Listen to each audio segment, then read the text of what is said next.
the stomping in a zoo. Check the vocals, animal is getting right. Boom. All I need more space, so give me more room. Rain any sun, boy, I don't be any tune. Man brought some PF in a suit. You been hungry, that's why I came with a food. Hey, I got bust to learn any crew. Man, them are dead on the car in full. Man must stop acting a fool. Hi guys, it's Carlos back again to bring you a review on the Tier 7 Russian premium medium tank, the T-34-85 Rudy. To give you a bit of backstory into this premium tank, it comes from a special group of premiums called the Berlin Quartet. This quartet includes the Cromwell Berlin, the IS-2, the Rudy, and the ISU-122S. We'll go over this quartet in a different video. Today, we go over, in my opinion, the most competitive Tier 7 medium tank. First, let's take a look at your consumables. I would suggest using the big repair kit, adrenaline, and the engine boost. If you play your tank strategically, you won't need multiple repair kits on the Rudy. If you're a more conservative player, then I would definitely recommend bringing an extra repair kit. Next, let's go over provisions. The Rudy has a fantastic gun, and using rations and milk will only help to improve the gun handling even more. Personally, I feel the Rudy has a good traverse speed, so I don't prefer both fuels.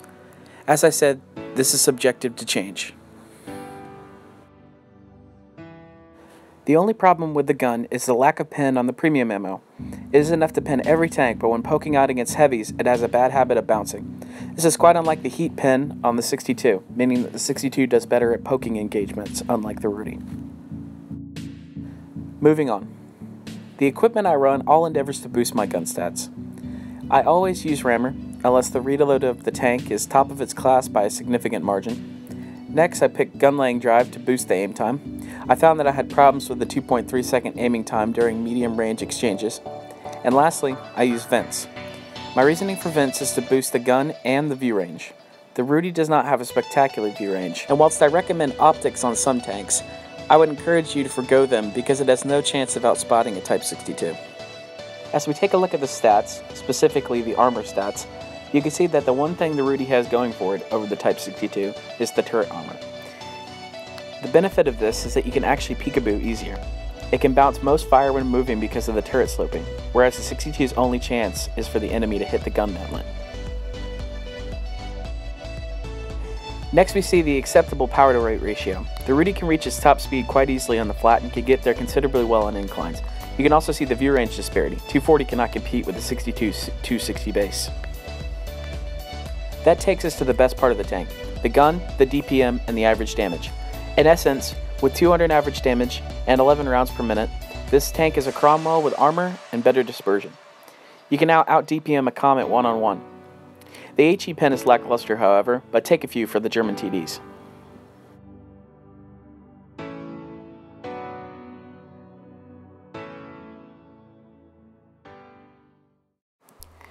As we move into our first game, I want to thank Damn Game from Atlas for helping me record these clips. As we start here on Desert Sands, we attempt to spot the enemy in order to provide a tactical advantage for our team to help set up. Now, I want to run you through some of the strengths of this tank.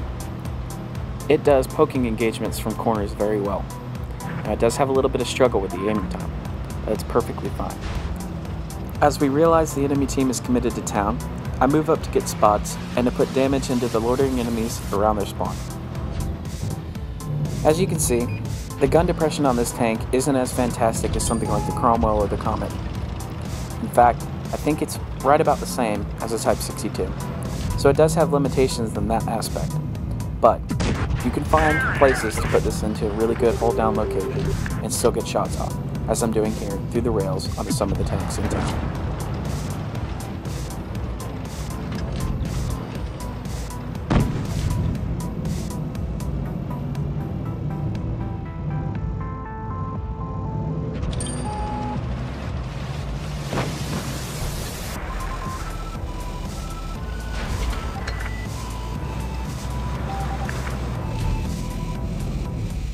A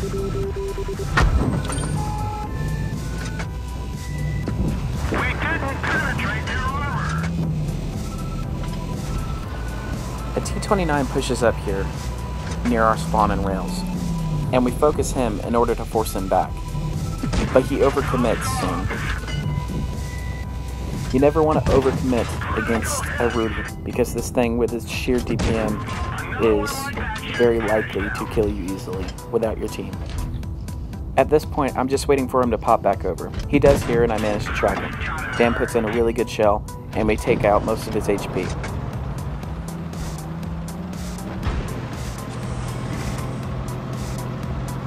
Now I could be moving into town through the middle section, but I did not want to leave Dan to face the T-29 on his own.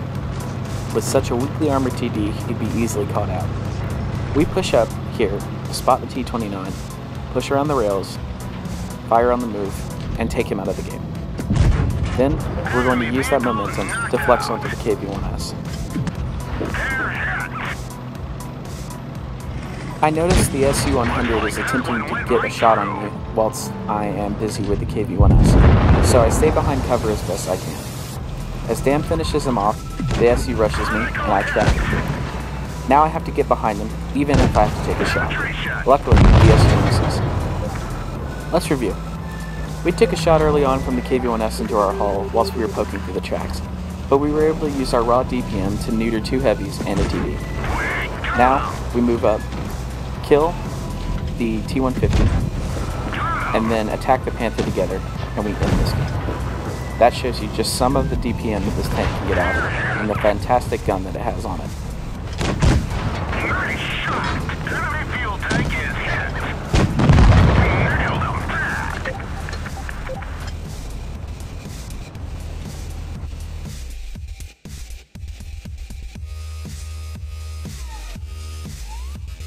Moving on into Game 2 on Black Goldville. As usual, we push for caves, and we look to put this tank into a hold down position.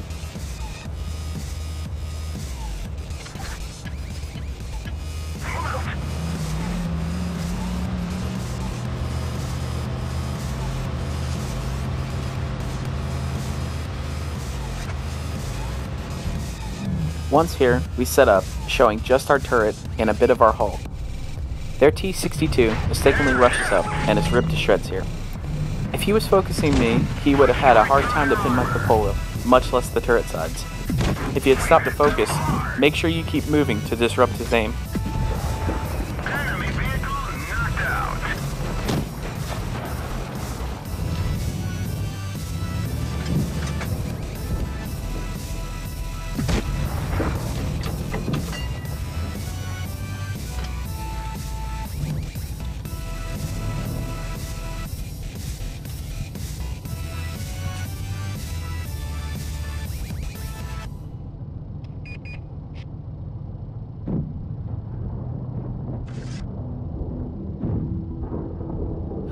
The Panther decides to camp, so we push up to offer some assistance to our teammates in the middle.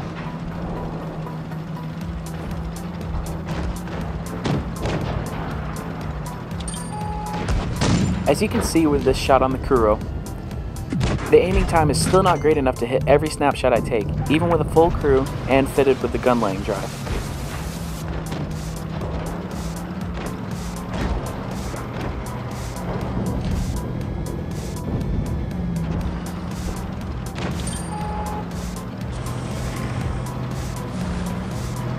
As we move up, we put a tracking shot into the M6, and then we damage his side.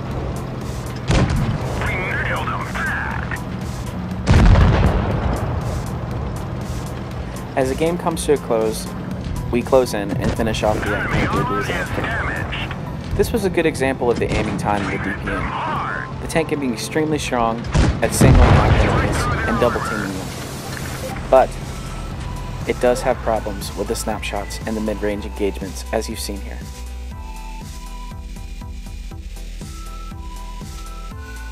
Next we move on to the mastery game. Falls Creek with a medium disadvantage. Still, our strength is in our mediums, so we push left, and I set myself up for the early spot to give our team the advantage.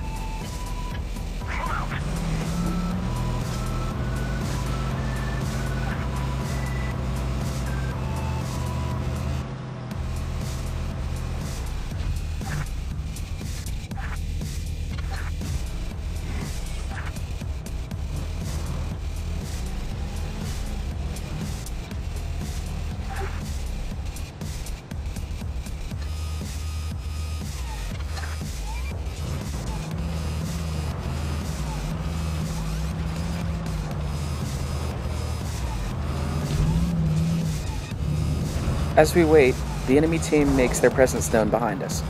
I rush down to be the first line of defense and to draw their fire away from Dam. If I can get into a hold-down position and simply give the tanks rushing us my turret, I'll be able to successfully control the engagement. Our first target is a Sperrpanzer. I put in one shot with normal ammo, and then I load HE, but it clips his tracks unfortunately. The next shot connects, and you can see the value of loading HE when it comes to these light tanks.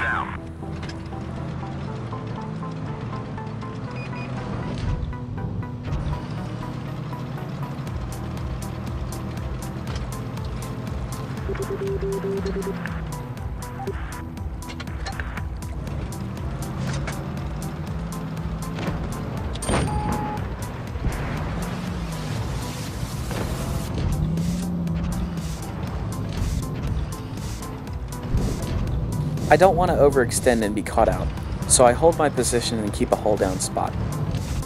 At this moment, the enemy VK pushes up too much, and we punish him as I get a shot into the side of his turret. Enemy armor is damaged.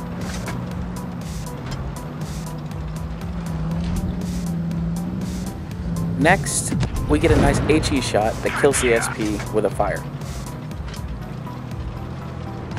Next, my focus is on the Panther, but the VK-2801 provides an easy target, so we put one in there. At this exact moment, the VK gets tired of me, so he pushes up to get rid of me, but his rate of fire is trashed here compared to the Rudy's, so I track him, and I kill him.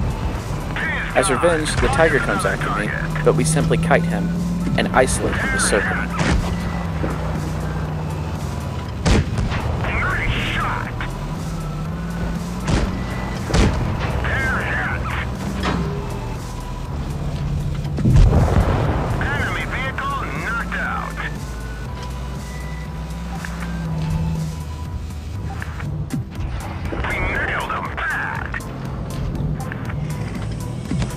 I see here that due to the Panther's positioning, I won't have any shot on him anytime soon, and I won't be making any progress down that flank. So instead, I switch my attention to the VK-3001. As we kill him here, I notice that I have the potential to get a Pool's Medal. So, as soon as I kill the 3001, I start looking for the VK-28. Enemy armor is destroyed. Right here I should be loading APCR for the shell velocity, but we still managed to kill him. I see that the Cromwell has no chance of killing the Panther, so I close in and I load APCR to remove the chance of bouncing.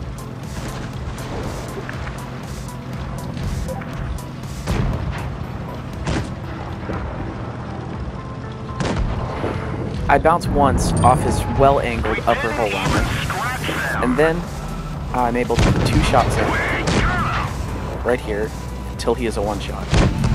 Unfortunately, I lose my pools to the Panther M10, but that's okay. The Radley Walters Medal will do just fine. This was a great example of the DPM, the hull-down presence, and the mobility of this tank.